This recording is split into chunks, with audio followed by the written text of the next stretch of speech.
Good evening in Europe and good afternoon in the United States. So we are here. My name is George Kacharava, and you are watching Geopoliticus podcast that is talking about certain developments in the international arena, especially related to the international security globally. Today we will talk about several interconnected issues because the world is small and everything is interconnected these days, and that are pressing and interesting and influential in terms of the global security as well as in international affairs. Um, takes a center stage right now. We are living in a very turbulent times, as you know, and events are unfolding very suddenly, and every day we have news from different corners of the world. But today we'll concentrate on several of them. And first of all, tomorrow, 15th of May, we're expecting the negotiations related to the future of the war in Ukraine and possible, let's say, vision how to end this war. On top of that, I would say that we will touch upon also possible steps that might end the war, and how different participants of this process might see these steps.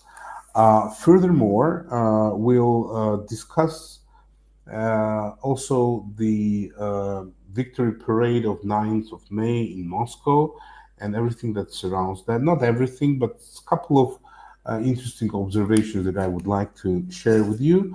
And lastly, but not least, I would say that we will also discuss India Pakistan current standoff, um, but a bit different aspect that I would like to share with you in terms of my opinions related to this very conflict, because a lot of observers and experts are talking about some military aspects of this standoff and the conflict, as well as the political aspects. But I would like to touch upon a very different one that relates to international system per se and the connection to Ukraine war as well.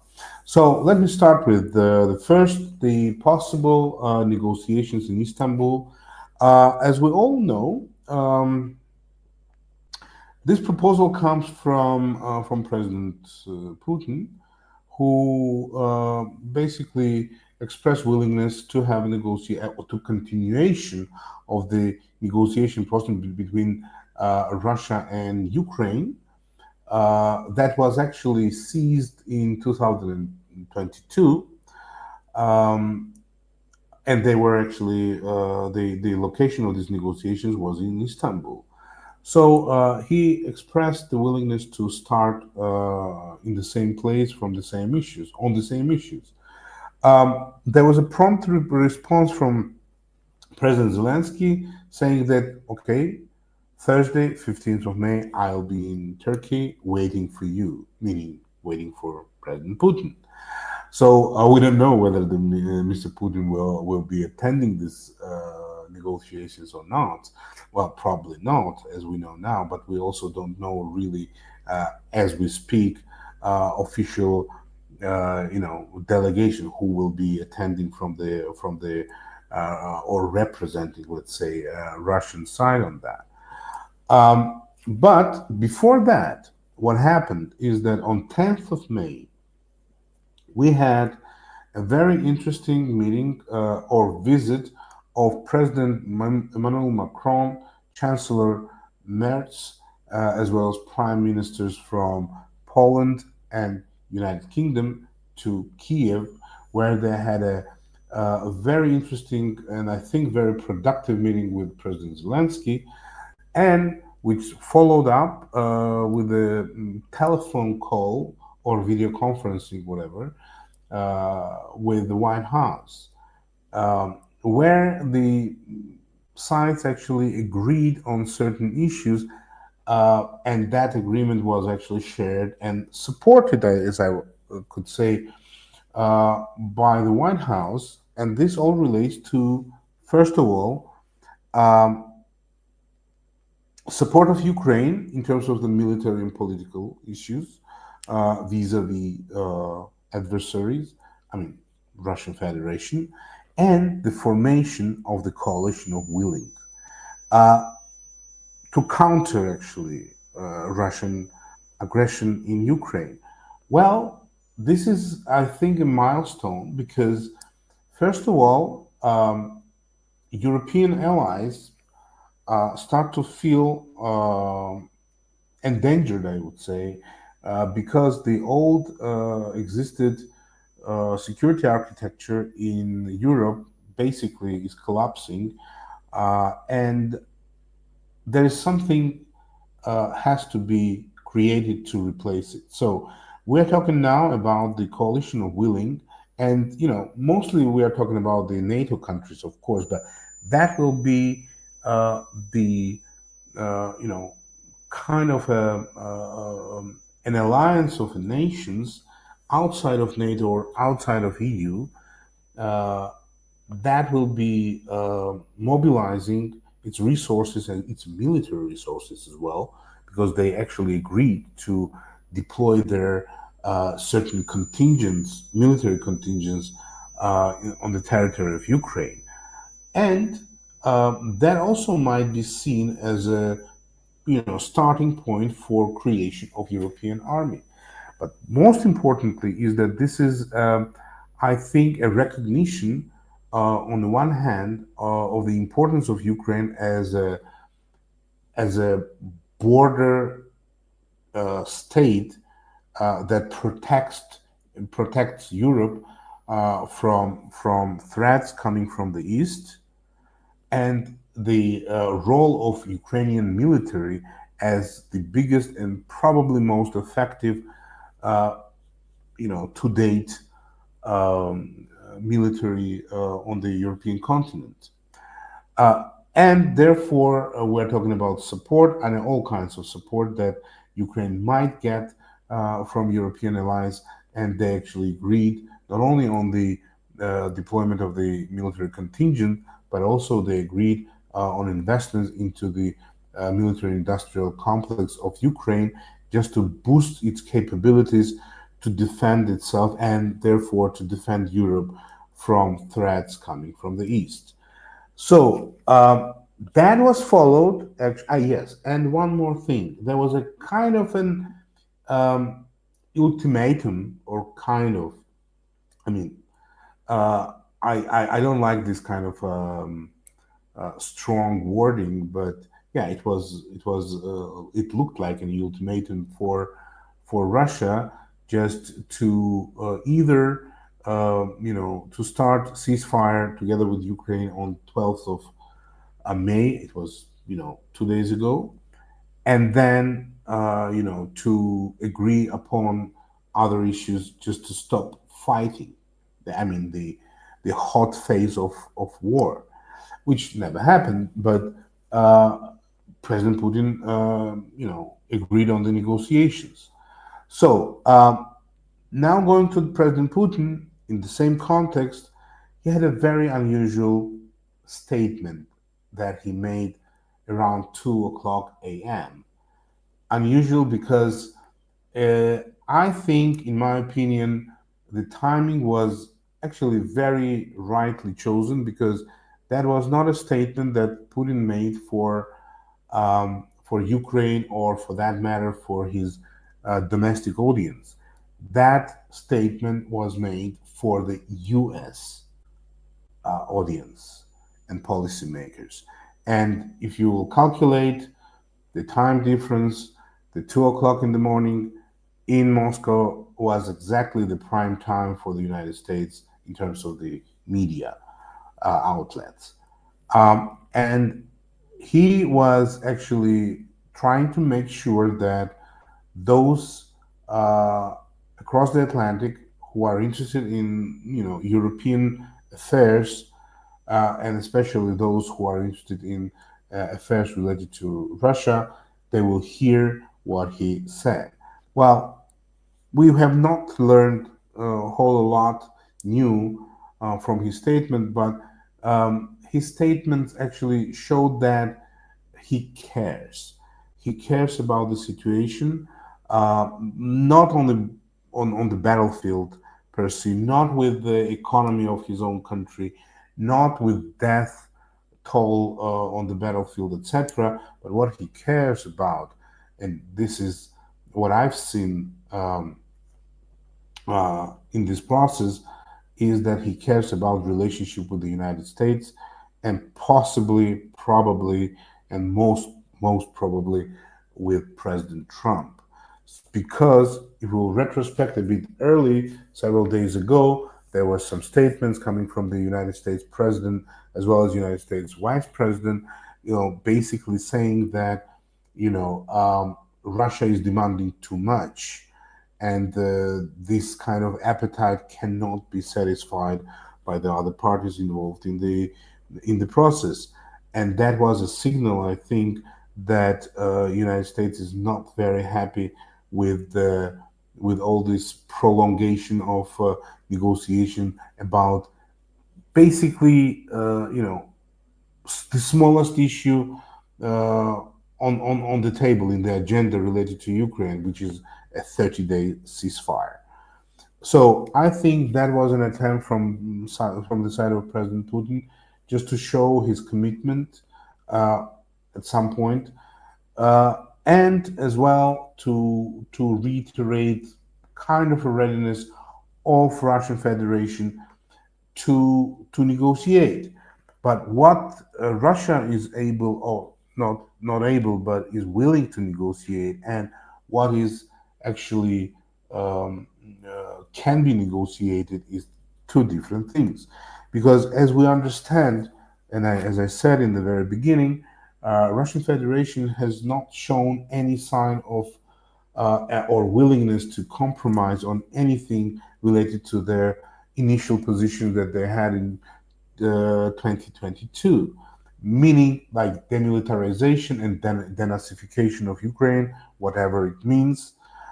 Many people do not really understand what it is. Um, Second is the territorial claims that were actually voiced out lately related to four regions of Ukraine plus Crimea. And the ban on NATO and EU membership. Uh, in addition, the limitation for Ukrainian military and Ukrainian military production, which is actually effectively, if you look through that from a realistic point of view, that means effective capitalization or capitulation of Ukraine, which is unacceptable because on the other side of the desk, virtual desk for now, you have Ukraine that will not be in any position to agree on this kind of conditionalities coming from Russia. Therefore, I don't want to be, messiah and to predict something because I'm not. Uh, but I think, and this is my opinion, that tomorrow during the negotiation, however, and whatever optimistic views people have related to this meeting in Istanbul, I don't think that we should expect some breakthrough. I think Russian Federation delegation from the Russian Federation, whoever is is a member of it, will not be coming to Istanbul with a mandate to make a deal as such. We might see in the best case scenario, in my opinion, the beginning of the process that might lead to certain positive outcome, and this positive outcome won't be something crucially, crucial in terms of like turning point in all this. It might be this first step, 30-day ceasefire. But what is important is what follows that decision. Therefore, I think what what was worked out, as far as I understand, during the meeting of European leaders with President Zelensky on the 10th of May, uh, I would say that is a very particular and certainly very important steps that were worked out by the allies in Kiev. And this is as a first step, as I already mentioned, the 30-day ceasefire that in turn will allow the sides to sit down and negotiate under the conditions of silence in the battlefield, um, certain ways of how to institutionalize this ceasefire and make it a lasting process that in the next step will allow sides to set up a political process of negotiations related to many aspects related to the ending of the hostilities on the one hand, and on the other hand, to settling the disputes between these two countries, which is a long process, as you can understand, because I think the situation reached the point where two sides are not willing to compromise on anything right now, and I don't think that compromising on territorial integrity of the country should be actually in the interest of Ukraine per se. So I don't think that, for that matter, de jure, Ukraine ever recognizes all those occupied territories as a part of Russia. So starting from there, we can imagine how difficult the process might be. On the other hand, as I said, the ultimatum of the European allies, basically, which was actually agreed and discussed with White House, was that if Russia won't be willing to negotiate at all, then the European allies uh, will start to work on the next package of the sanctions, which will be uh, further hitting the economic base of the Russian Federation. Um, well, it also cannot happen immediately because this process needs some procedures. The spheres, the sectors of the economy have to be identified. The individuals or the companies has to be identified.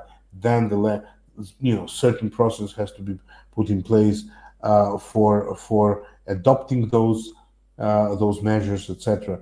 But we know that these packages are worked out quite well, and Europe has really good experience in putting all this together. So we should expect that one, as a bargaining point in the negotiation, because as we know, European representatives will be also present somehow in Istanbul. The next important issue um,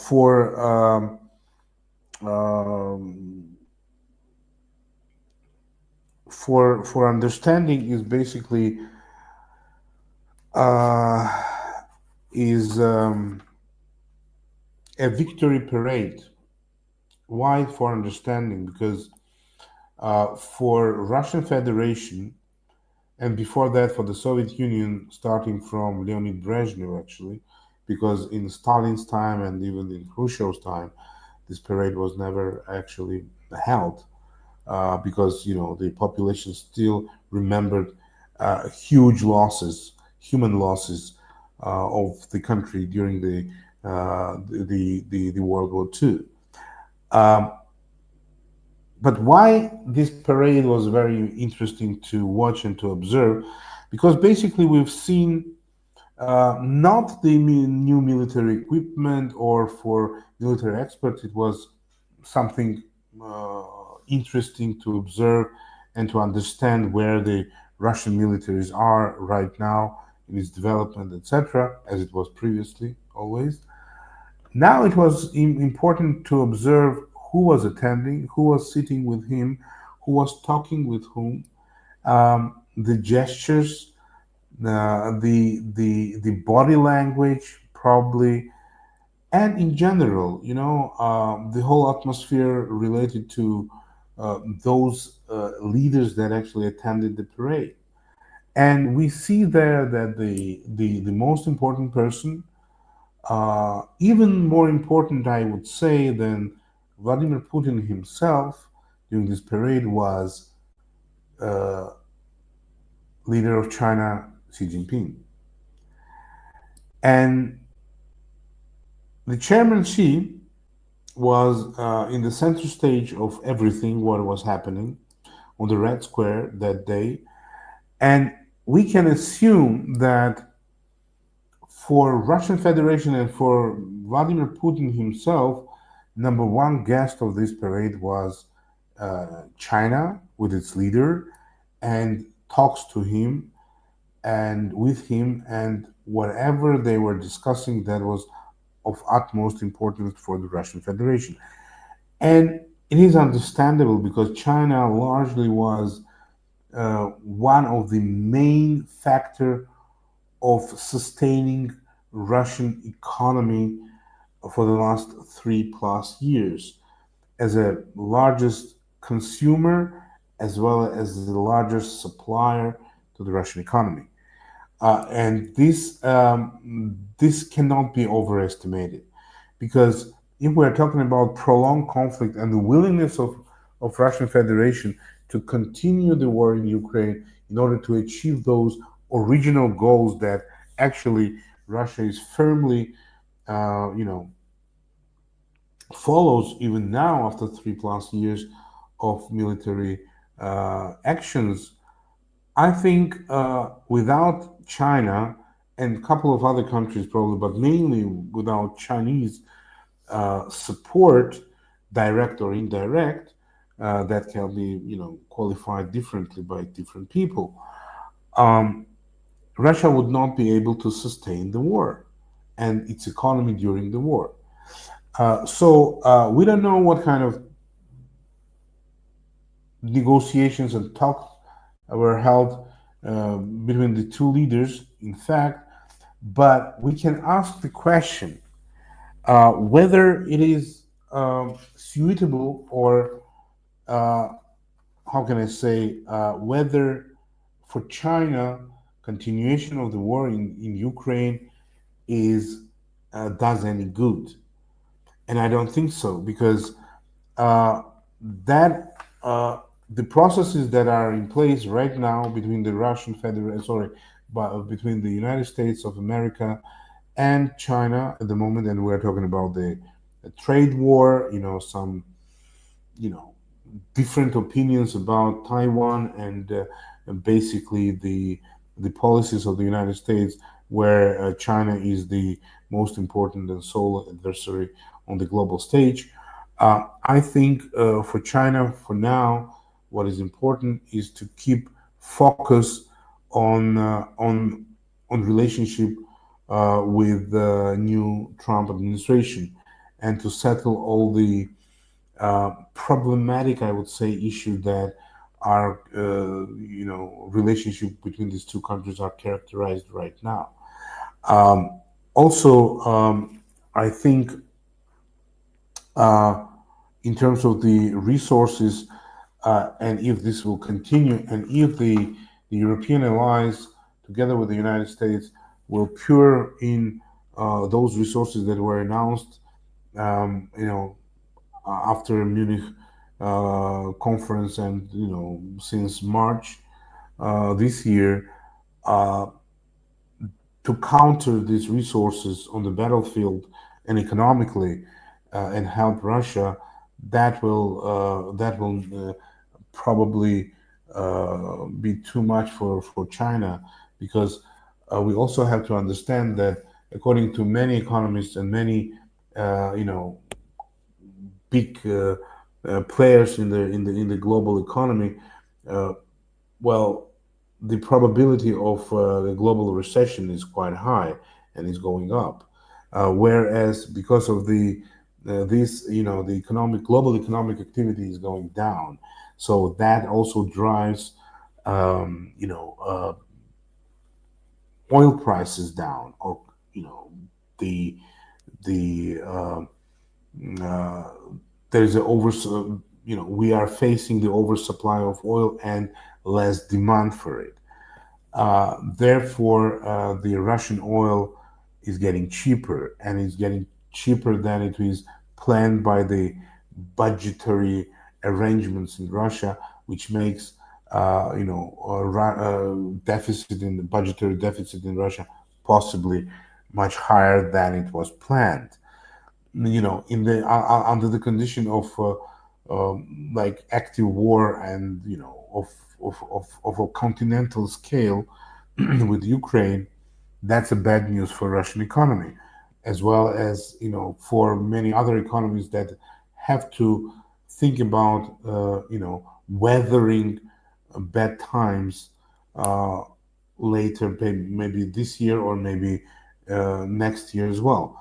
So all this takes me to a not conclusion, but possible thought that for China at the moment, prolongation of the war in Ukraine is not very good idea. So they would go with the flow in terms of with the willingness of the Western allies to stop this war, to make a ceasefire, make it sustainable, and then to start the peace process or negotiation process or political settlement process, you name it as you want. That will allow sides to basically, in a quiet and peaceful environment, to start talking serious about settlement this war and its results. So that's my also observation that I wanted to share with you. And last but not least, as I said, uh, India Pakistan confrontation over Kashmir, that is actually not a new thing. We all know that the history of this confrontation goes to the very beginning of the independence of both India and Pakistan, where Kashmir stayed with India because of reasons, and some blame certain personalities. I'm talking about Lord Mountbatten, who had a very good relationship with Maharaja of Jammu and Kashmir, who was willing to stay with India, whereas the population was not very happy with that. And that was the beginning of all these troubles that we're seeing right now. But the main thing that I want to touch upon is not the historical overview of the root cause of this confrontation or conflict between the two countries, and its aspects like religious and some others. But I would like to say something about the timing when it started.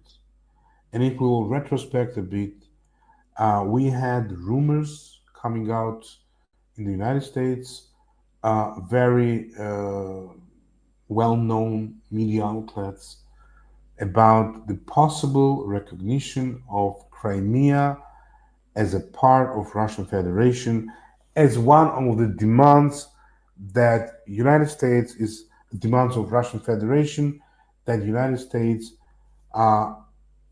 it rumored that United States was actually ready to accommodate. And after this, we see the movement of nuclear power India and nuclear power Pakistan against each other.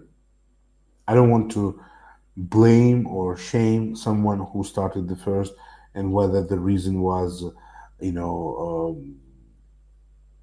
parabellum or jus ad bellum, was it just war or unjust war or beginning of the war.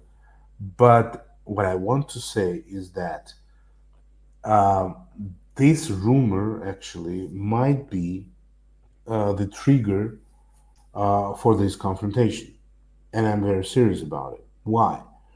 Because um, if we just imagine that the United States, from its side, and maybe some other willing countries, for example, Brazil or Nicaragua, for that matter, would make a decision on Crimea,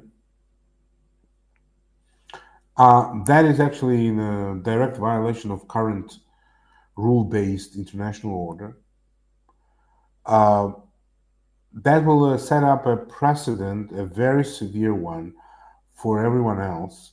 That those who have a strength, I mean military strength, can actually capture the or grab piece of land that he or she likes and make it his, owner of it. I mean, I'm talking about countries, and there are a lot of places in the world that can fall under this category, and that might create in a very short period of time that kind of precedents, followed precedent can create a global scale chaos and destroy the international system altogether. Because when we talk about uh, places like, and I have to go back to 2008, when the Kosovo independence was actually recognized, and some argue that it was not in accordance with the international law, etc., etc.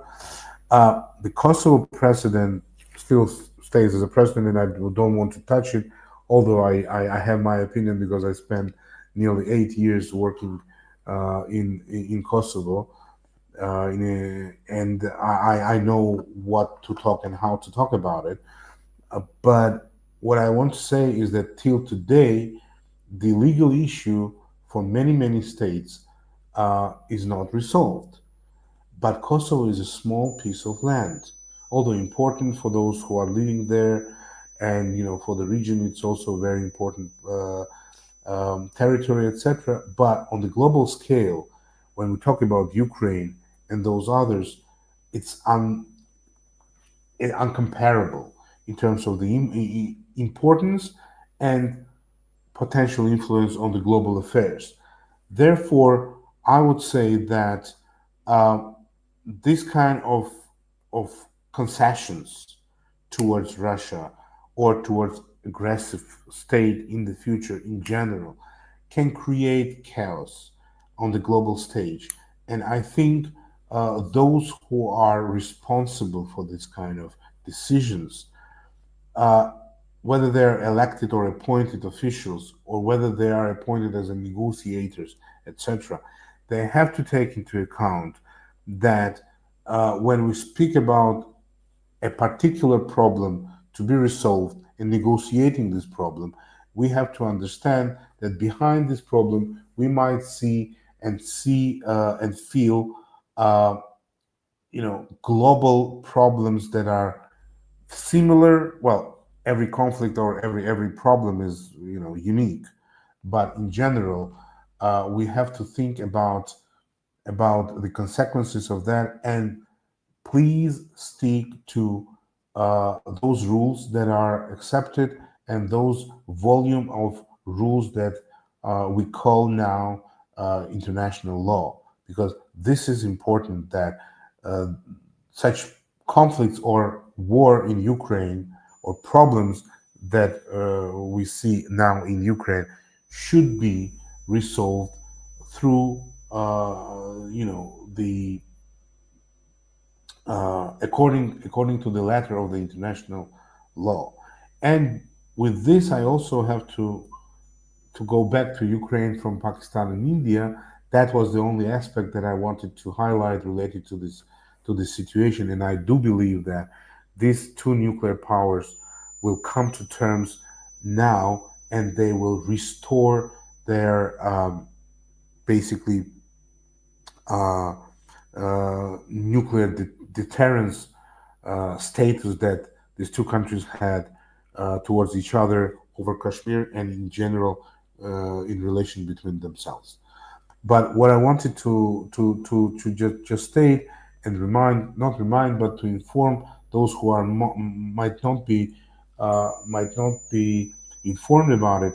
Uh, Simultaneously with the meeting in Kiev, there was another meeting of 40 representatives of foreign ministers of 40 countries that actually made, and the meeting was held in Lviv, Western Ukraine, where the decision was made to initiate the legal procedures to establish a special uh, court, a special court related to the aggression of Russian Federation against Ukraine.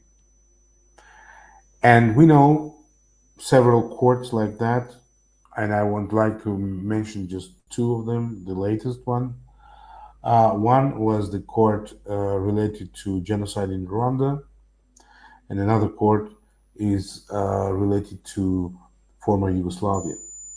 And that was two of them uh, were actually part of the final decision to end the conflict in Africa and in the Balkans in the end of the last century.